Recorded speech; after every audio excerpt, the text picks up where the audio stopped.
अस्सलामुअलैकुम class ninth. तो आज हम बायोलॉजी का चैप्टर 2 पढ़ेंगे बच्चों।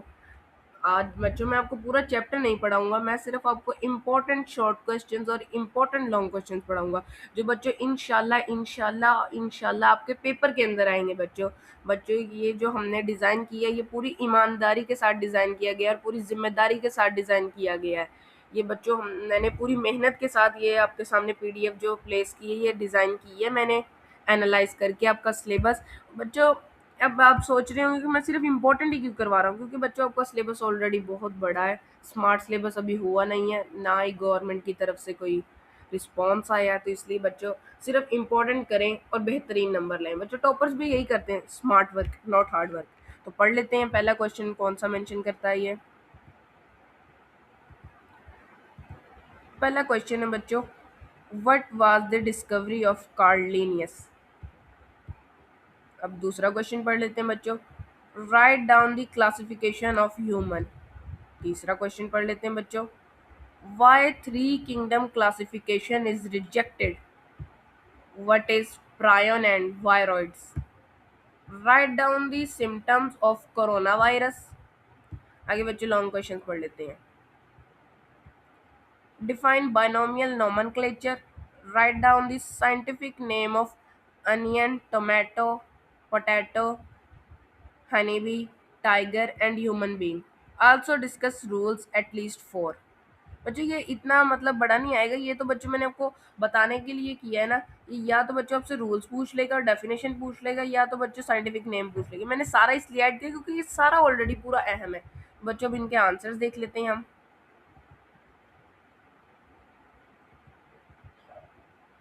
तो आंसर देख लेते हैं बच्चों। आंसर है, पहला बच्चों सवाल था what is the discovery of Carl Linnaeus, तो उसका आंसर देखते हैं, the Swedish biologist Karl Linnaeus. बच्चों आप बेशक ये लाइन छोड़ सकते हैं, द स्वीडिश बायोलॉजिस्ट, अब बस लिखें Karl Linnaeus devised the Linnaean system of taxonomic ranks in 1735। ये बच्चों एमसीक्यू भी आ सकता है 1735, अपने एमसीक्यू के लिए भी याद रखनी है। जो बच्चों मैं आपको बताता जा रहा हूँ ये अपने एमसीक्यू के लिए भी याद रखनी है। In this system ranks are kingdom, phylum, class, order, family, genus, species। तो बच्चों क्या कहता है एक स्वीडिश बायोलॉजिस्ट है कार्ल लिनियस, उसने बच्चों ये लीनियन सिस्टम डिस्कवर किया यानी बनाया लीनियन सिस्टम 1735 में, जिसमें बच्चों 7 टेक्सोनोमिक रैंक्स या पिछले लेक्चर में बच्चों मैंने आपको तफसील से टेक्सोनोमी समझाया है। बच्चों जिन जिन बच्चों ने वो लेक्चर नहीं देखा पहले वो देख कर आए, फिर बच्चों के अगले चैप्टर की तरफ बढ़े। तो इसमें अब रैंक्स होती हैं बच्चों, रैंक्स जैसे हर चीज़ में रैंक नहीं होती, रैंक नंबर 1 रैंक नंबर 2, उसी तरह रैंक्स है। पहली रैंक कौन सी है बच्चों, phylum, phylum, class, order, family, genus और स्पीशीज। चलिए बच्चों अगला सवाल देख लेते हैं। अगला बच्चों हमारा सवाल था right down the classification of human. तो देख लेते हैं बच्चों ह्यूमन की क्लासिफिकेशन। अच्छा जी, ह्यूमन का डोमेन क्या है, ह्यूमन का डोमेन क्या है, ह्यूमन का डोमेन है यूकारिया। ह्यूमन बच्चों यूकारिया डोमेन से। अच्छा ये देखें, अब ये ना प्योर रट्टा है बच्चों, इधर आपने प्योर रट्टा मारना है, इधर आपने इधर मतलब इसको समझ नहीं सकते। ये साइंटिस्ट थे, उन्होंने ये नाम रख दिया बस। अब इस नाम को आपने याद करना है।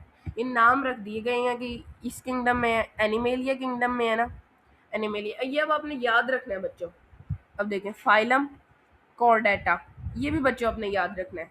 Class mammalia, class mammalia, order primates, order primates, family hominidae, family hominidae, genus homo, genus homo, और आगे बच्चों उसका स्पीशीज है होमोसेपियन। अब ये देखिए होमोसेपियन के नीचे आप देखेंगे कुछ लाइन लगी हुई है, ओके। आगे जाके बच्चों आप बाइनोमियल नोमेनक्लेचर के रूल पढ़ेंगे, उसके अंदर ना रूल्स लिखे होंगे, तो उस रूल के अंदर मेंशन है कि इस तरह लाइन लगानी है साइंटिफिक नेम के। तो जो होम ह्यूमंस का साइंटिफिक नेम है ना वो होमोसेपियन और स्पीशीज भी सेम है, तो इसलिए बच्चों उस रूल को मद्देनजर रखते हुए इधर लाइन लगाई गई है, ठीक है बच्चों। ये आपने थोड़ा सा ध्यान रखना है, इसमें इसी चीज़ में बच्चों नंबर कटने हैं, पेपरों में बच्चों की इसी चीज़ में नंबर कटने हैं और ध्यान नहीं देते। चलें आगे देख लेते हैं, आगे सवाल बच्चों पढ़ के आते हैं पहले। पहले सवाल देख लेते हैं, why three kingdom classification system is rejected. Three kingdom classification system reject क्यों हुआ? In three kingdom classification system fungi were still included in kingdom plantae. क्या कह रहा है बच्चों? वो कह रहा है थ्री किंगडम क्लासिफिकेशन सिस्टम में जो फंगी थी ना वो किंगडम प्लांटी में ही इंक्लूड थी। अब तो खैर बच्चों चेंज कर दिया गया है। सम टेक्सोनोमिस्ट्स, अब बच्चों मैं आपको बार बार कह रहा हूँ, जिन बच्चों ने पहला लेक्चर नहीं देखा वो सबसे पहले वो देख के आए। अब बच्चों को नहीं समझ आ रहा होगा टेक्सोनोमिस्ट क्या है, जिन्होंने पहला लेक्चर नहीं देखा देख के आए सबसे पहले। Some taxonomist disagreed about the position of fungi in kingdom plantae. अच्छा अब क्या कह रहा है बच्चों कि जो कुछ टेक्सोनोमिस्ट थे ना उन्होंने इस बात से डिसएग्री किया, यानी कहा कि ये बात गलत है, फंगी को किंगडम प्लांटी में नहीं होना चाहिए।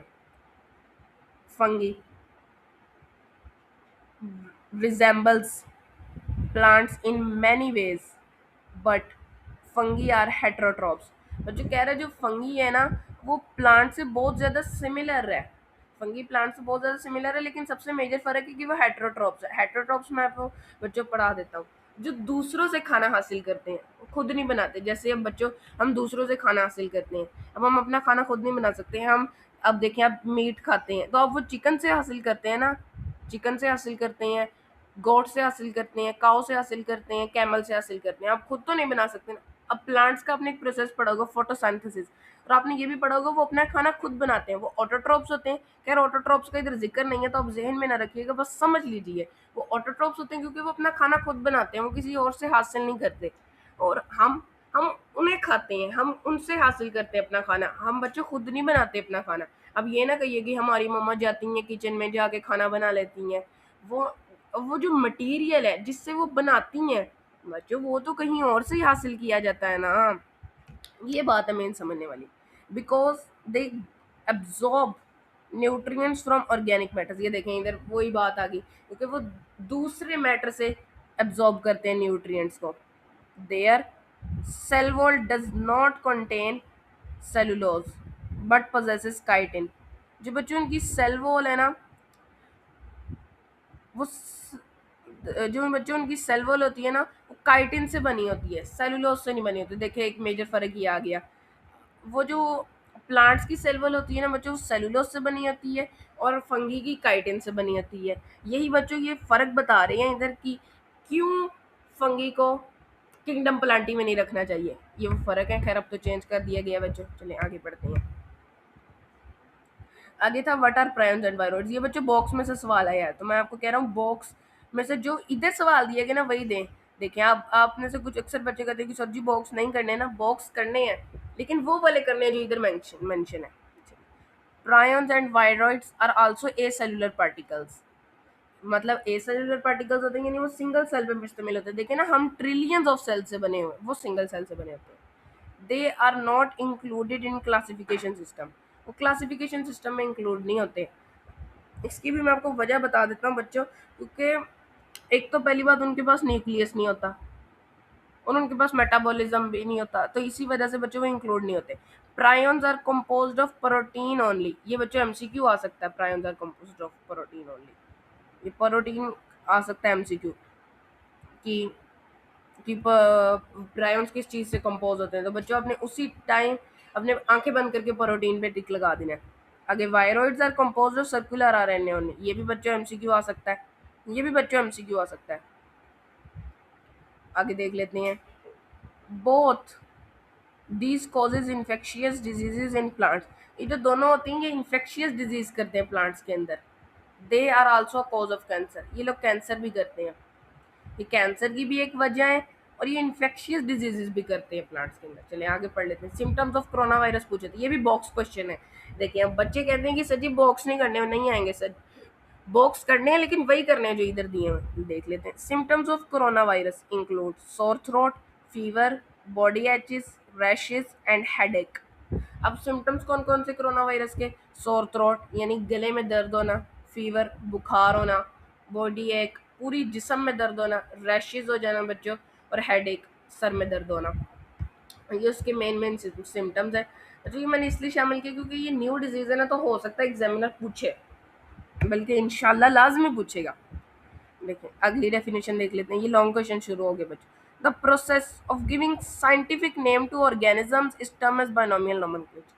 अच्छा, अब ऑर्गेनिजम्स को ना एक साइंटिफिक नेम दिया जाता है। जैसे अब हमारा साइंटिफिक नेम है होमोसेपियंस। हमारा साइंटिफिक नेम क्या है बच्चों? होमोसेपियंस। तो ये जो साइंटिफिक नेम देने का अमल है ना, इसको बच्चों बाइनोमियल नोमेनक्लेचर कहते हैं। अब उन्होंने हमसे ये साइंटिफिक नेम पूछे हुए थे। अनियन का साइंटिफिक नेम देख लें, एलियम कैपा। अब आप ये देखेंगे कि ये देखें, ये पहला वर्ड कैपिटल लिखा हुआ है, दूसरा स्मॉल लिखा हुआ है। इसके बच्चों आगे हम रूल्स पढ़ेंगे ना, फिर आपको समझ आ जाएगी। ऑनियन का क्या है? Allium kappa. अब ये भी बच्चों प्योर रट्टा है, ये भी रट्टा मारना है बच्चों। पोटैटो का है सोलेनम ट्यूबरोसम, टमाटो का है सोलेनम एस्क्यूलेंटम, हनी बी का है एपिस किरेना, टाइगर का है बच्चों पैंथरा टाइग्रिस, और ह्यूमन बीइंग का होमो सैपियंस।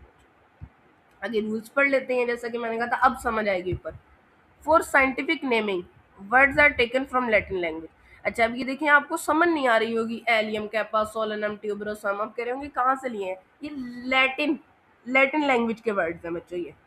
तो हमेशा किस जुबान से लेने हैं? लैटिन लैंग्वेज से। अच्छा, the first part of the name I genus name should begin with a capital letter. The second part of the name, i.e. species name, should begin with a small letter. ये यही बात कर रहा है बच्चों, यही बात कर रहा है बच्चों कि ये जो है साइंटिफिक नेम, इसका जो पहला वर्ड है बच्चों, पहला लेटर जो है कैपिटल होना चाहिए, और जिसका दूसरा लेटर है वो स्मॉल होना चाहिए। ठीक है बच्चों, ये आपने बात जहन में रखनी है। At the time of printing, at the time of printing it should be typed in italics. बच्चों जब इनको प्रिंट किया जाए, यानी अब तो देखें हैंड रिटन है ना, जब इनको प्रिंट किया जाए, अब आपकी बुक में आप खोल के देखें, वो थोड़े से टेढ़े लिखे होंगे, थोड़े से टेढ़े लिखे होंगे, उसको इटैलिक्स कहते हैं। When a scientific name is handwritten, two of its parts should be separately underlined. ये देखें, ये बिल्कुल रूल्स के मुताबिक लिखे हुए हैं। मैं आपको दिखाता हूँ, एक सेकंड, मैं आपको दिखाता हूँ। ये देखें, ये देखें, अंडरलाइन किया हुआ है ना, ये देखें, इनको अंडरलाइन किया हुआ है इनको। ये देखें आप, ये सोलानम ट्यूबरोसम है ना, ये देखें अंडरलाइंड है। ये देखें नीचे एक लाइन आपको नजर आ रही है, यही बात कह रहा है बच्चों की ये अंडरलाइन होने चाहिए।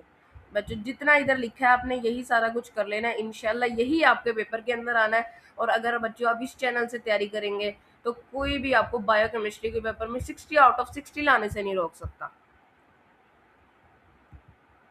अल्लाह हाफिज।